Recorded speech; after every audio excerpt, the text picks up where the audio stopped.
on LinkedIn. Thank you for patiently hanging around. I appreciate that. Okay, so we are live. Hello, everybody. I'm Sudha Jamthe, and this is weeklywed, our global speaker series on Business School of AI. Thank you, everybody who waited patiently as I resolved my Wi-Fi trouble today. So I appreciate that. So this is I'm joining from Silicon Valley. It's 8:15 in the morning. 8 to 9 our time in the morning is when I do this. So I'm happy for those of you who are able to join from Europe and Africa. And we have a speaker here from India today. So our topic series, hi Muskan. This is our speaker, Muskan Mahajan. And before I get started and pass it on to Muskan, I have to make some disclaimers because we are streaming live on LinkedIn and YouTube. So for those of you who are here, I already told this before we went on air, but as new people join in, I want you to know that we have a select set of people we invite, usually my students and some people from my LinkedIn network who are our regulars for weeklywed. So if you're here, you're welcome to ask questions, or you can introduce yourself in the chat and keep your questions on chat. Because we are recording and this will be streamed, I want to make sure that if you're not comfortable, you don't need to be on camera, you don't need to speak up, but we'll still hear your voice. And if you chat your questions, as your host today, I will field it for Muskan. And for those of you who are watching on LinkedIn, I will be watching LinkedIn for any questions or comments or anything that you're talking about so that I can bring it back to the speaker here. So we are doing a whole series on generative AI, and I've been neck deep in generative AI since I started research for my book, and my book launched in April, Generative AI, a primer for product and business managers. And here, one of the other projects that I work on is a nonprofit called Global South in AI. So today is one of those happy times for me because I'm bringing both of it together. We have a series of speakers on generative AI that's been going on for we started a couple of weeks back, and all of this month, the rest of the month, we have speakers on prompt engineering and different aspects of generative AI. In Global South in AI, we go to NeurIPS, which is a large AI conference, and we bring new researchers and we train and bring researchers into AI. And we started that last year, and we here means me and Susanna Raj, my co-founder of Global South in AI. And so we have a new call for abstract on generative AI. And Global South in AI is about adding inclusiveness to language AI.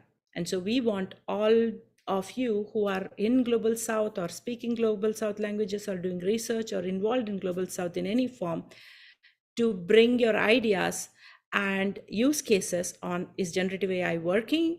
Is generative AI doing something harmful? Is generative AI potentially useful and could be doing something to solve a local problem?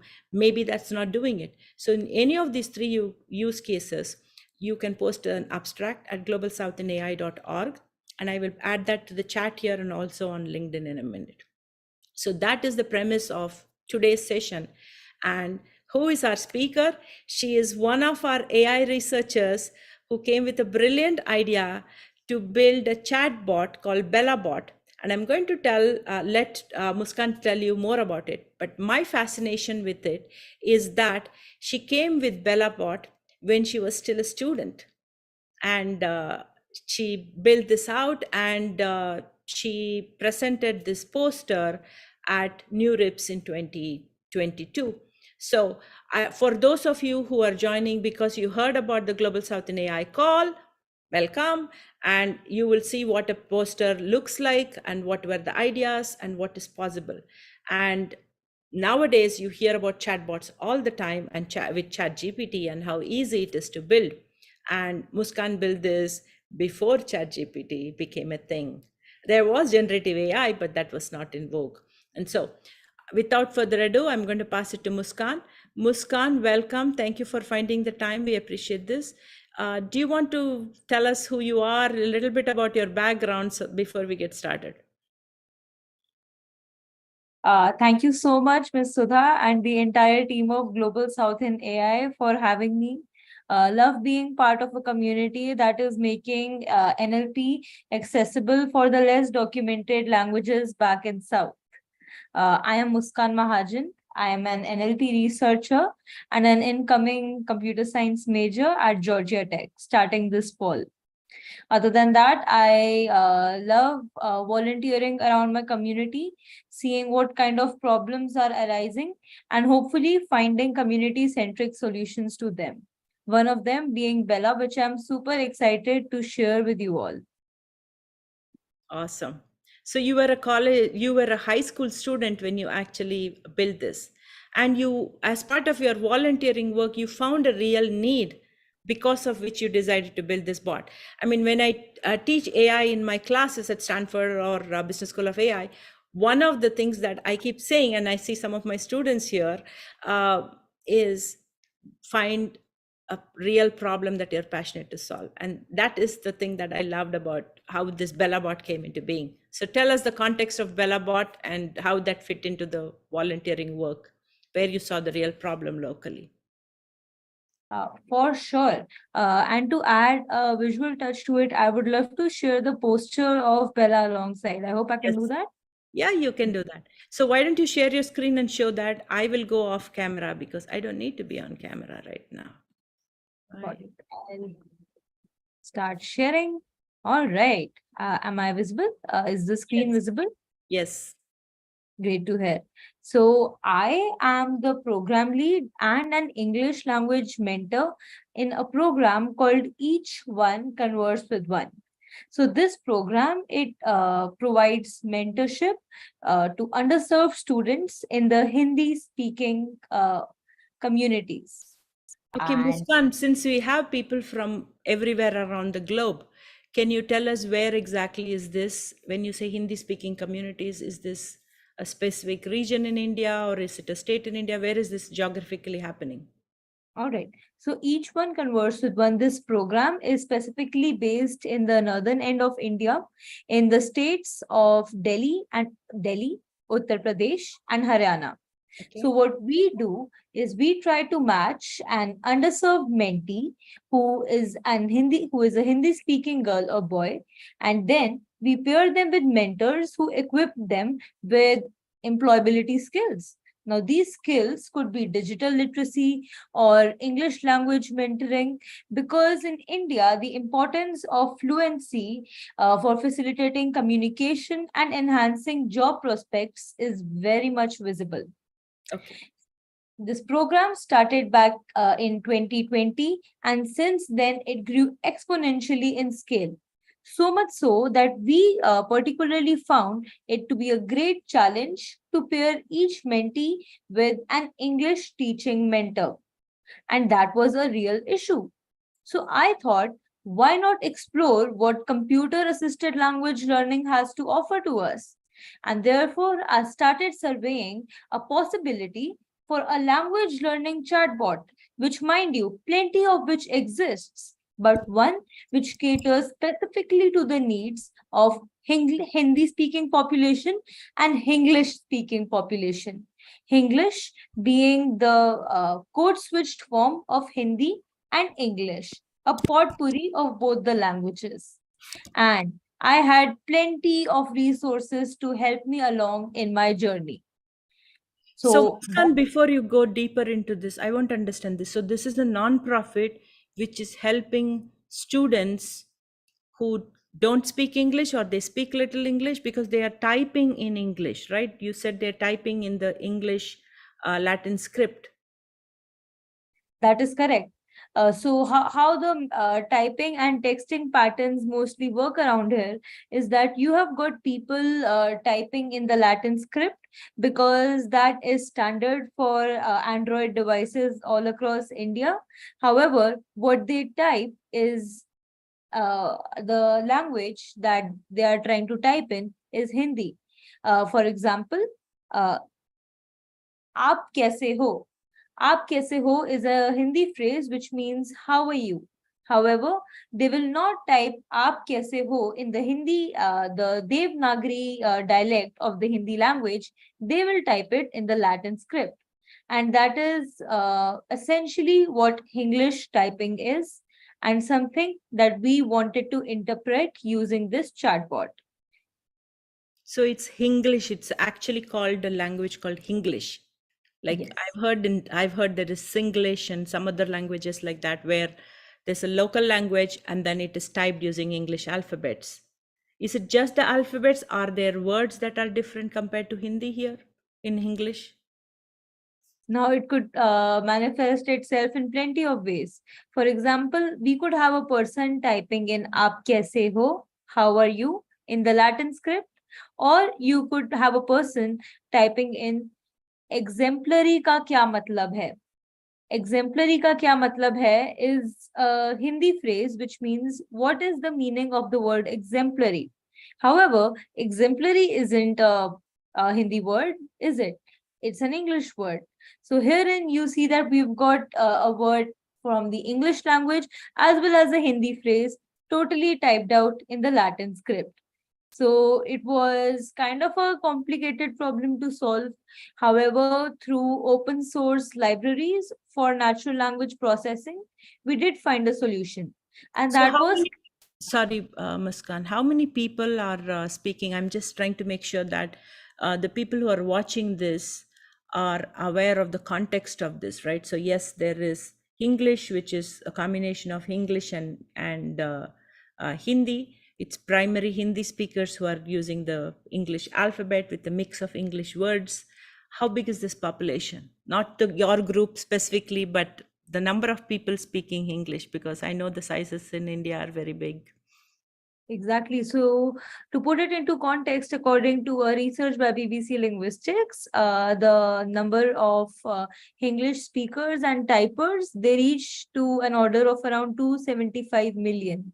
275 million people Yes.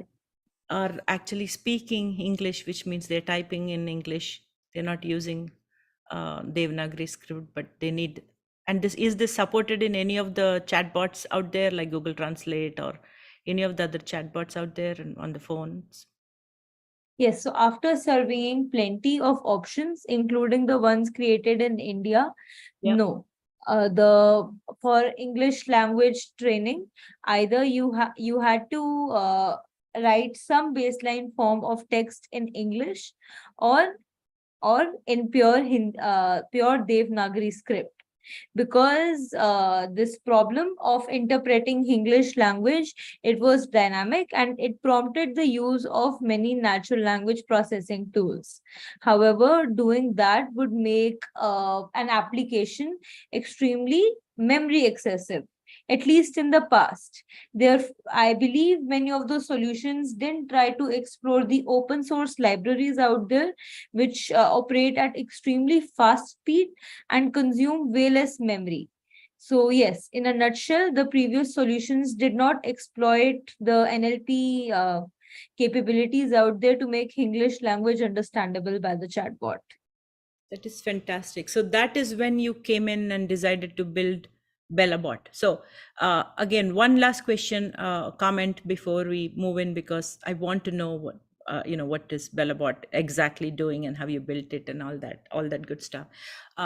For those of you who joined because you were excited about generative AI, I want to give you the context that Muskan built this the chatbot, the chat GPT craze set out with generative AI. So she is using regular natural language processing or NLP to build this. So if you're thinking about understanding generative AI in context of where it is in the global south, this is good, because you might say, hey, I could use chat GPT, unless you try to sit and do build out something in chat GPT for a language that it is not natively taught.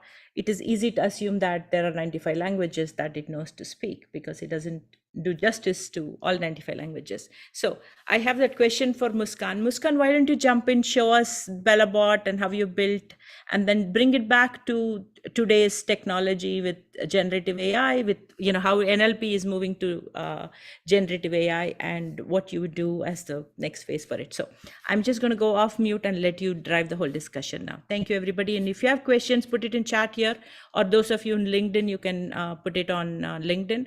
I'm not going to interrupt Muskan. I want to hear this, and then we'll come back and ask her some questions. All right, thank you. So, how the discussion will proceed now is that I will elaborate on Bella's design, and then I will provide my commentary on how I think I can modify Bella and where does the relevance of Bella stand in the post-chat GPT world, and how we can exploit GPT 3.5, the GPT behind chat GPT, to teach languages. All right. So Bella's design, basically, firstly, it consisted of a natural language understanding pipeline. We just recognized how big of a problem interpreting the English language is. So my NLP, natural language understanding pipeline, it consisted of a language identifier, which was sourced from Hugging Face, an open platform for open source natural language processing modules. The language identifier, it classified the text to either Hindi or English or unidentified. Following which, if the text, it turned out to be in Hindi language, like even if a person typed "aap kaise ho" and Hindi phrase in the Latin script, the language identifier would classify it as Hindi. And once a text is classified as Hindi, it is sent to an Indic language transliterator. What a transliterator does is that it will convert this Hindi text written in the Latin script to Hindi text written in the Devanagari script, the original script of Hindi language. So now you have gotten this pure distilled form of text in the Devanagari script and Hindi language. Then you could simply put it through a machine translator. I'll make an annotation to make things a tad bit clearer. So once you have got the pure distilled form, Hindi Devanagari script, you feed it into a machine translator. So from now, you had the user's text input, and now it is converted to this homogeneous English form that could be understood and interpreted by the intent classifier.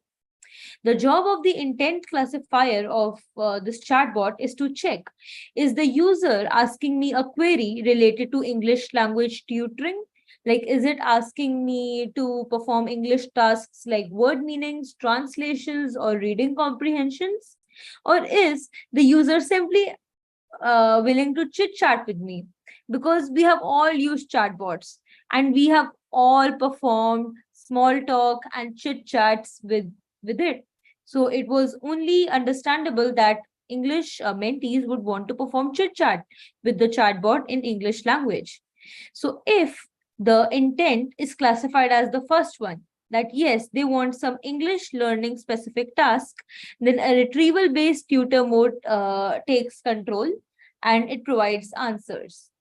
Tutor mode used several Python modules created by me, which included capabilities like providing word meanings, translations, reading comprehension passages, and TED Talks for helping my mentees with experiential learning. Now, the second case, if a person asked for wanted to perform simple chit chat, like they wanted to check what they should have for lunch, they wanted to discuss that with Bella, then a neural response generator would be fired up. And let me tell you, this neural response generator, which is also called the buddy bot, it made use of GPT-3, because we all know that before chat GPT, this was the one-stop solution for performing chit chat with our computers. So BuddyBot's domain was specific to movies, music, food, and environment. That is, these are the only kinds of topics that the BuddyBot talked about. Now, you must have understood what BuddyBot and the TutorBot and the BuddyBot are. But the At the core of it, the mode classifier, which routes the queries to either tutor and buddybot, was based on transformers. The almighty transformer, which is a natural language processing module for intent classification hosted on Hugging Face. So that is Bella's design for you. You input text, it is interpreted to a standardized homogeneous English way. Then this text is either routed to the buddybot if it is related to English language tasks, or it is routed to the buddybot if you want to perform general chit chat. And that is the crux of Bella. After ChatGPT was released, it is safe to say that most of the capabilities of Bella were something that could be performed simply at typing just one command by ChatGPT. However, one can simply not replace Bella with a ChatGPT engine, because the ChatGPT, it still has a tendency to provide misinformation, and despite many safeguards provided by OpenAI, there is still some risk of there being AI bias. So there always has to be some kind of human in the loop when we are using chatbots for English language acquisition. With that being said, I also wholeheartedly agree that ChatGPT has plenty of use cases if we want to use it for English language mentoring. I would like to list out three of those. The first one is that it performs an exemplary job when we have to do proofreading. As a college student, I myself am writing so many essays, so many applications for my own purpose. And while I write them myself, I love to feed them to ChatGPT in order to get them proofread, in order to check for minor discrepancies, like confusing their THERE with their THEIR. So it's like an alternative to Grammarly Premium for me, and that works for me really well. So, if it is helping students with their proofreading of the essays and subsequently helping them stay mindful of the mistakes they make, I see it as a win in my books. A second use case that we could use it for is that we could feed large chunks of text from PDFs or from newspaper articles or New York Times, and then simply ask ChatGPT, hey, curate 10 to 12 multiple choice questions for me based on this particular essay along with an answer key. I have tried that out, and must I tell you, ChatGPT does a great job with the same. This could be used to provide students with innovative reading comprehension passages. Speaking of reading comprehension, the third application of ChatGPT for English language mentoring is that we could take long and complicated scientific articles and ask ChatGPT to summarize it in a simpler way. Then we could further give the simplified version of text to the students. And this would account for way more interesting texts than they may have to read in outdated textbooks most often used in our schools. And beyond that, applications run plenty. And if you want to contribute some to the discussion, I'd love that. But my commentary on ChatGPT and Bella ends here, and I'd love to take any questions.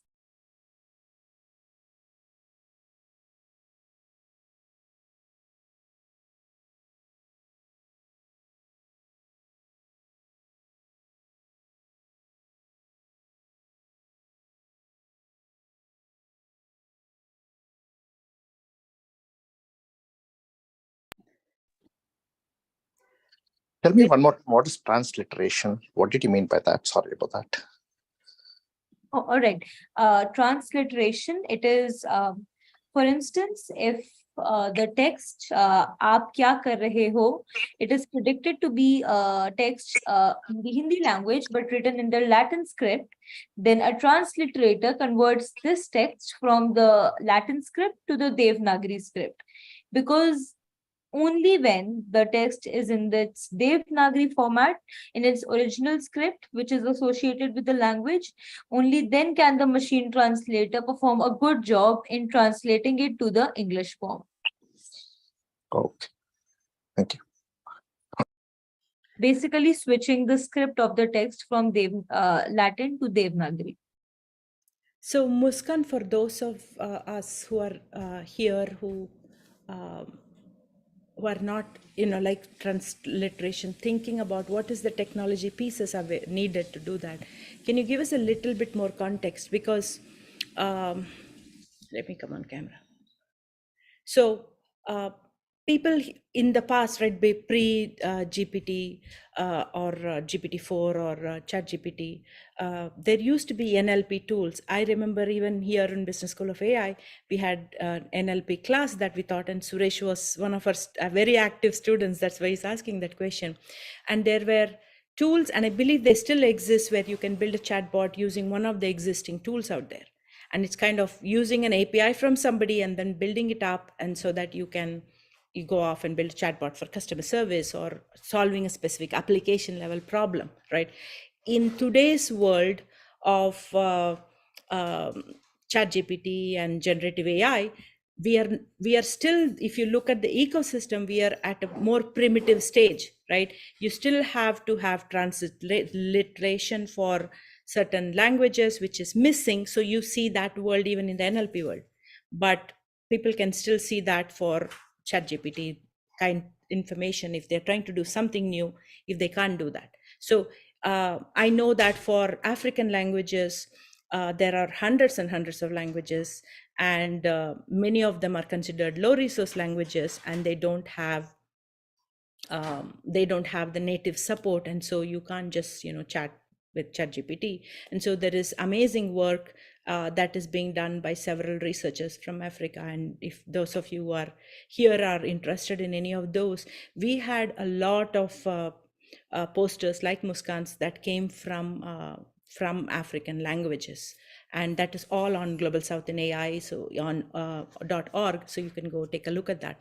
But I heard that for India especially, because there are hundreds of languages, 22 official language other than English, and there are several other languages, not dialects, right? There's a group called AI for Bharat, AI number 4 Bharat, who created this transliteration for 8 or 16 different Indian languages. Did you end up using anything from AI for Bharat? Is that as prevalent, or am I seeing this sitting here in Silicon Valley and I'm saying India has AI for Bharat? Is that one group that everybody uses, or you had to start from scratch? Oh no, I was very privileged to make use of whatever resources the Indian open source community had to offer. AI for Bharat is just one of those. Some other great mentions, which I really urge people to explore, were INLTK. And that was one that I used very enthusiastically, especially. INLTK, can you expand or tell us if is it open source, or what is INLTK? Sure. INLTK is the Natural Language Toolkit for Indic languages. Okay. Yes, so it has support for Hindi. It has support for Marathi, Punjabi, Gujarati, Kannada, Malayalam, and so on. So one of the tools that it had to offer was the transliterator, which they had very helpfully hosted on Hugging Face platform. So it reduced the cost of adoption for me and made it pretty usable. Okay. Shweta was asking a question, and I believe Shweta comes from, let me check Shweta's. How easy or hard was it to use the existing APIs?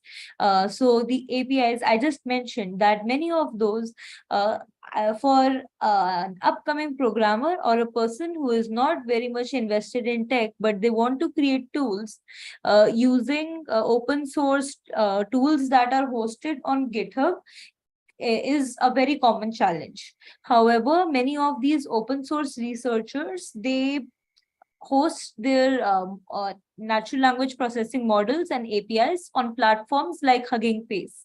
And now the beauty of Hugging Face is that you could incorporate NLP models hosted on Hugging Face to your Python application, or application in any language for that matter, with just a single line of code. This is not an exaggeration. Many of the tools that I employ from Hugging Face, they just require a single line of code for them to be incorporated. I think the hardest point here is to find a problem that you want to solve and to pin down on what module exactly do you want to use, because Hugging Face models, they will leave you spoiled with choices. So yes, it was very easy to incorporate these APIs to my application to answer your question.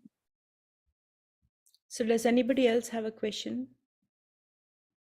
Otherwise, I have more. So, okay. Shweta says nice, thanks. Okay. So, are there other people who are working on English language? And you said 270 plus million people are customers of this. So one application you are looking at is teaching students English using English chatbot here, right? There must be other use cases. What do you see as other use cases that this English speaking 275 million people want out there?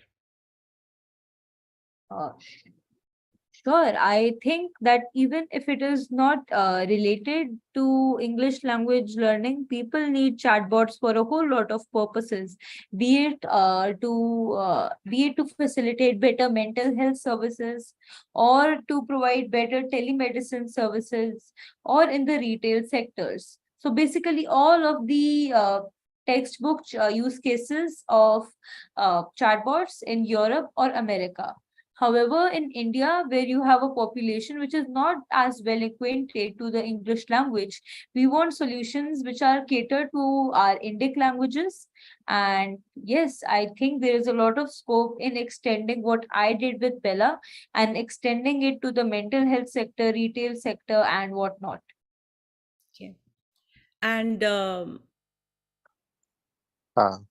Just a yes, quick question. Do you yes. see, is there anything related to, Tamil and English, right? Like Tanglish, maybe that's a new name I'm thinking I'm coming up with, right? So is there anything related to, people typing, other language like Tamil in English, and then that getting converted and interpreted into, what it means actually? Is there anything like that? Would you know? Yes. So, as it was seen in my poster, my NLU pipeline was anything but robust. So, in order to play with the pipeline, many of the users, what they did was either type in gibberish or type in text from a whole other language. Now, if it so happened that the language was something which was within the domain of my language identifier, then the natural language understanding pipeline did a pretty good job in interpreting it. Otherwise, the program kind of went haywire from the very get-go because the pipeline was disturbed. So yes, in a nutshell, it all depends on whether the language which is typed by the user is supported by the language identifier and the corresponding transliterator and machine translator. So I want to jump in with one comment. Suresh, the Tanglish that you mentioned, that is Tamil and English, does Yeah. exist. You didn't make up the word, does exist. And Okay. there is a site from India, it's called indiatyping.co.in, I believe. They have a Tanglish to English keyboard. It converts Tanglish to Tamil. So you can, it's not like in Bellabot, she's teaching English using that. I don't know what other application layers it has, but if somebody is typing in Tanglish, which means they do not know to write in Tamil script, they know to write only English. And many of us, and for me, I've come from India and we learn English as our first language. So we learn to write English. We might not learn our mother tongue at all because it's not forced on us. So they might know to read they might not know to read the language. They may know to talk the language with their parents. Then they use English to type. So this must be very common in many Indian languages. So Tanglish exists and you can get a translation to Tamil. So maybe they're talking to a grandparent or somebody who does not know English, and so they end up doing the chat. So I'm very, very excited about, the actual applications that is unique to each local country, because one of the things we saw last year when we did this poster call, and we had these people like Muskan, who are our AI researchers, who came with posters. The Each country, they had various different applications. So we had Kenyan elections discussion. There was like uh, even from India, I think there was one on shlokas and getting Sanskrit shlokas translated to English. That was also done by high schooler. I don't know why there were high schoolers in India who do this AI so much. I found that there is a chat GPT version of everything evolving. So that shloka poster that came last time, I was told at Sudha Live by somebody who was responding to my live session that there is something called Gita GPT, which is talking to Bhagavad Gita and understanding that in English. That was done using ChatGPT. So do you see other collaborators? So I'm bringing it back to you, saying this because it's amazing you did this. It's amazing that you're plugged into the open source community in India. When we are not there, I heard about how India has the number two is number two, ranking number two in the number of talent who knows AI, or OpenAI CEO was visiting India. Microsoft has done something with AI for Bharat, offering multiple language chatbots. It looks like it's very easy. From outside, it appears that yes, there are many languages, and from technology industry, we are offering all that. So from the open source community, do you see others who are trying to build similar chatbots, facing similar challenges? Is there a community beyond open source to help each other in building machine translation for the local language for local applications?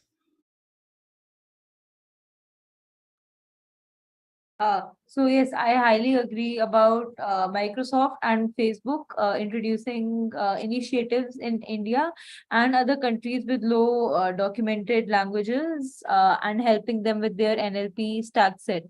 However, there are open source players as well, Bloom being one of them.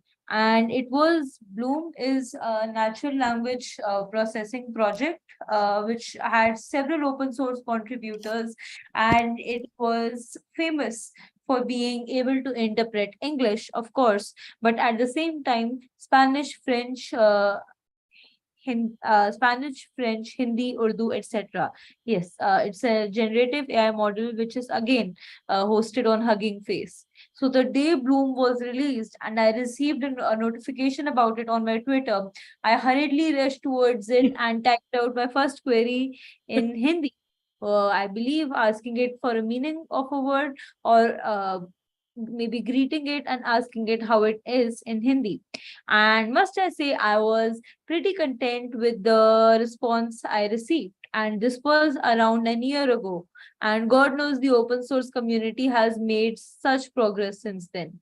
However, what was kind of not disappointing, but I did get a reality check that beyond the generic questions I asked about the meaning of well known words or greetings, there wasn't much that the chatbot offered to me if we had to compare it to what it had offered to the English speakers. And I guess that only makes sense. Other languages, and Indic languages to be precise, had such a short share of the training data on which Bloom was trained on. So I believe that as the quality and the quantity of the data on which these models are being trained on increases, so would the quality of the responses. So by open source contribution, are you and your fellow colleagues in the open source world, are you contributing data set to open source so that people can improve Bloom? So the developers or Bloom had very limited access to the local language data, and what they gave did not serve the use cases that you're looking at beyond basic greeting. So now when you build out something, does that data set go as training data to the back to the open source community? Oh, for sure it does. And when you ask this question, I think the quintessential data set that comes to my mind is the CHAI data set, CHAII, and that is the standard Hindi and Tamil question answering data set, which was hosted by Google and appended and added on to by various other open source members on data science platform called Kaggle. So yes, I am very optimistic that the data science community, open source, they are leaving no stone unturned in making data set available to us all. That's fantastic. Uh, I know we started a little bit late, but I need to close out by 9 o'clock. So for those of you who are here, if you already got an invite from Paria, you're going to be on the list. And you can invite your other colleagues if you want from forwarding that email if you like for the Zoom. Before we let Muskan go, I have one important question. So you said one example specific to India, saying there are people who can't speak English and they might be wanting information about telemedicine and maybe getting medicine delivery urgently or something. How do you build out such use cases? Are there people, is this like several use cases? There are going to be several fragmented chatbots. I mean, I'm one of those people who likes to track evolving ecosystems. So I'm always looking, what are the startups being built? What are the middleware layers being built, especially for generative AI and the like. So I'm just thinking, are there scattered, multiple disconnected chatbots that's being built, or is it technically feasible to collaborate? I'm not talking about the social aspect of it. Is it technically possible to take your chatbot and now add another use case layer to it because it is trained, because it is built a certain way? What is the technical layer? Can that be normalized to make it more horizontal? Absolutely. In fact, most of the NLP applications hosted out there are based on fine tuning from other parent models or models that served similar, if not the exact same use case. So I believe that the natural language understanding pipeline that I created, it is pretty modular, which means that you could pick up that component of the pipeline and hopefully insert it to a new use case and fine tune it just a bit to suit it according to your preference. So yes, these pipelines, they are very modular and application of one can be suited for the other as well. Awesome. And one last question. So when you build this in English as a chatbot for one use case, and now you're saying we can add it to multiple use cases, right, by fine tuning, that means you just get a training data for that other application, and then you run a supervised learning module on top of this, right? But my Yes. question, yeah.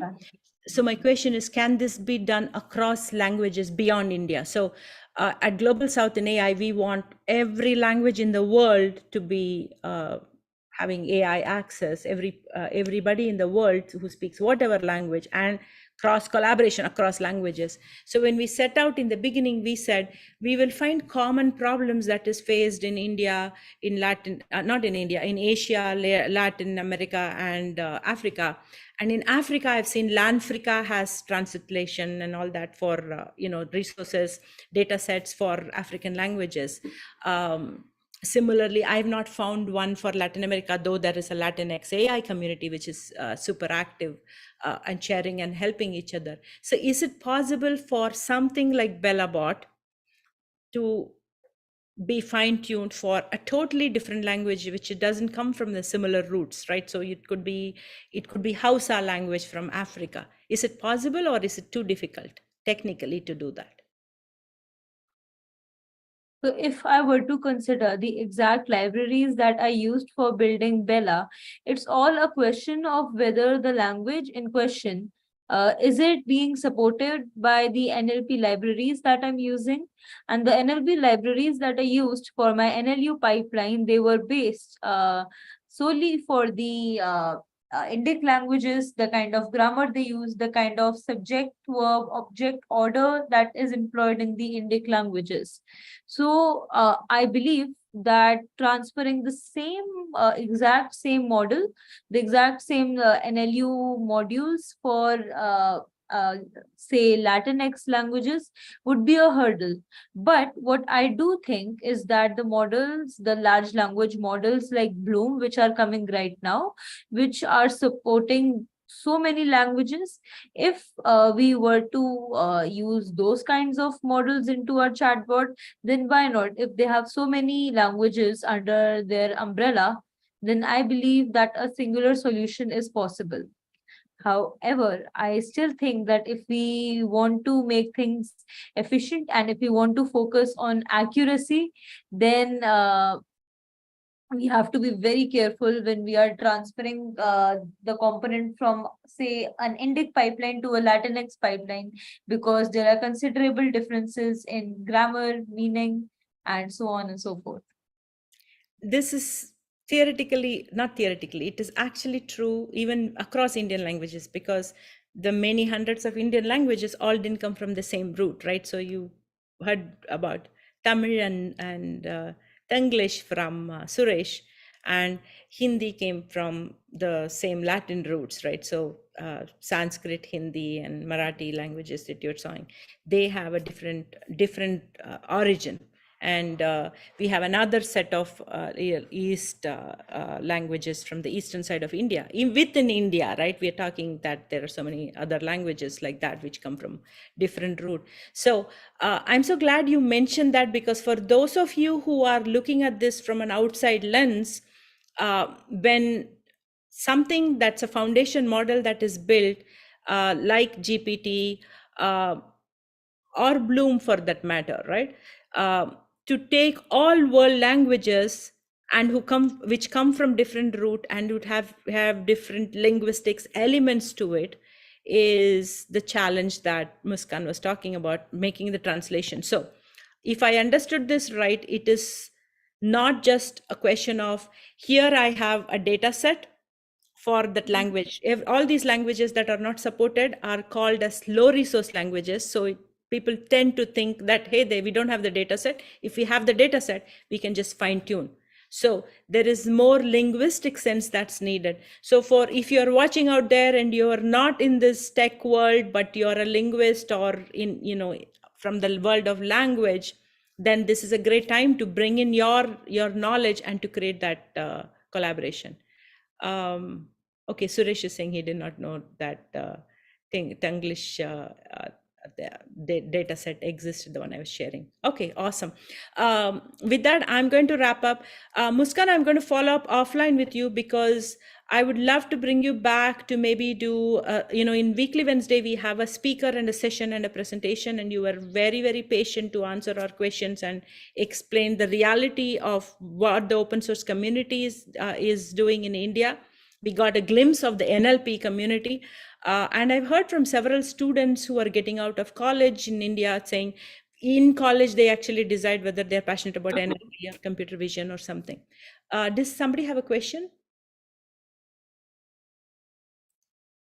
So